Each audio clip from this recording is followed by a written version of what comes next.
It seems some people consider unconditional trust in one's master to be fanaticism.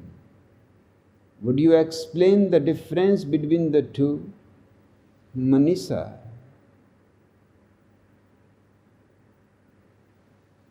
The difference is very small, but of immense importance. If the unconditional trust in one's master arises in you, unasked, undemanded,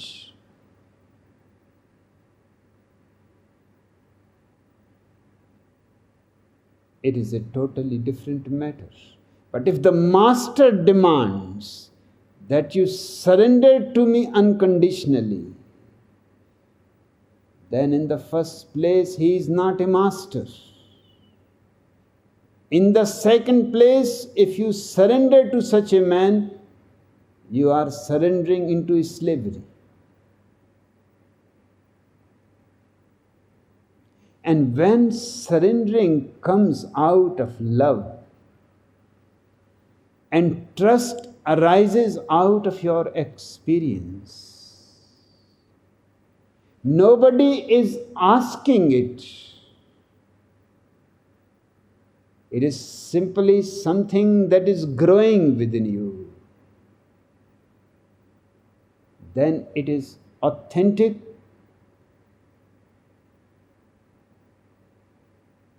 and it does not bring spiritual slavery, it brings spiritual freedom.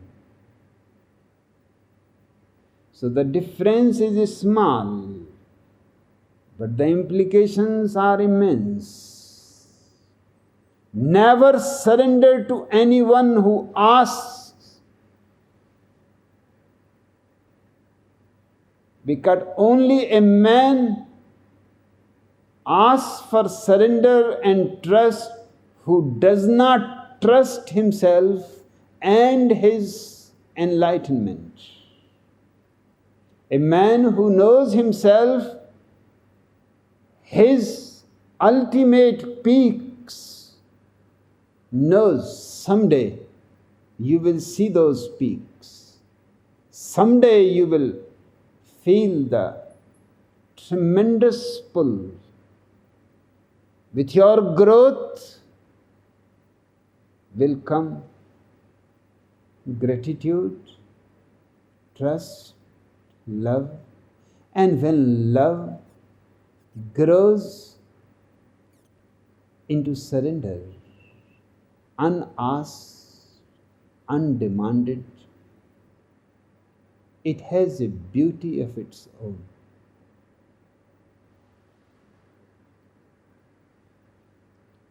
It is time for Sardar Gurdial Singh. Mrs. Maggie McTavish runs into her old friend Dora McPherson after a long time. Ah, Dora, I have not seen you for years. What is new? Asks Maggie. Well, says Dora, I got married since I last saw you, Maggie. Married, are you? Really? Asks Maggie. That's fine. Not so fine, says Dora. He was a son of a bitch. Married to a son of a bitch? Asks Maggie. That's bad. Not so bad, replies Dora. He had parts of money. Money? A husband with money? Asks Maggie. That's fine. Not so fine, replies Dora. He was tight with it. A husband with money and tied with it? Asks Maggie. That's bad. Not so bad, Replies Dora, he built us a house. A house? With his money? Asks Maggie. That's fine. Ah, not so fine. Explains Dora, the house burnt down. Burnt down? Asks Maggie. That is bad for sure. Ah, not so bad. Replies Dora, he was in it.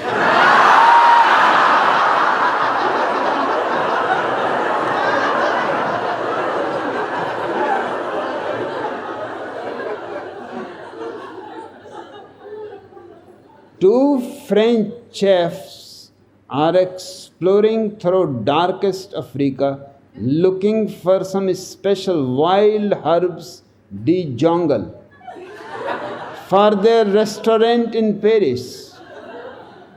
Just as they enter the deepest, thickest forest, they find their magic herbs but immediately get captured by Chief Bonga and his cannibal tribe.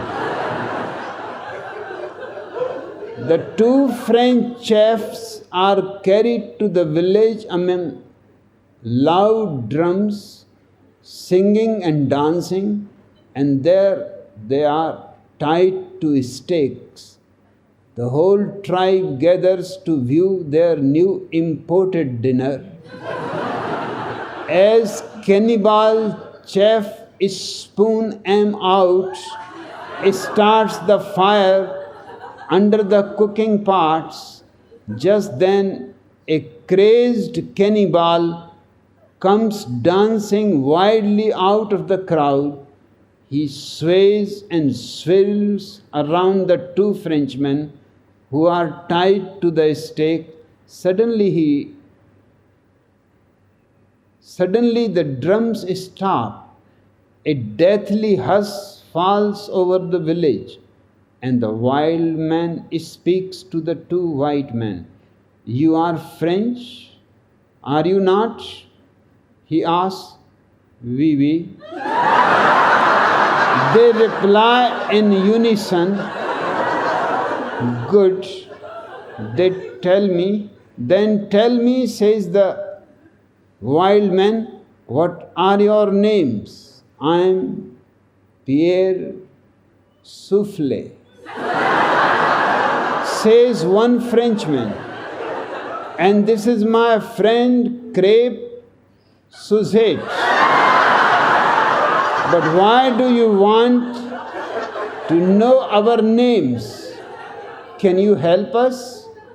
Ah, no, replies the wild man, but now I know what to write on the menu.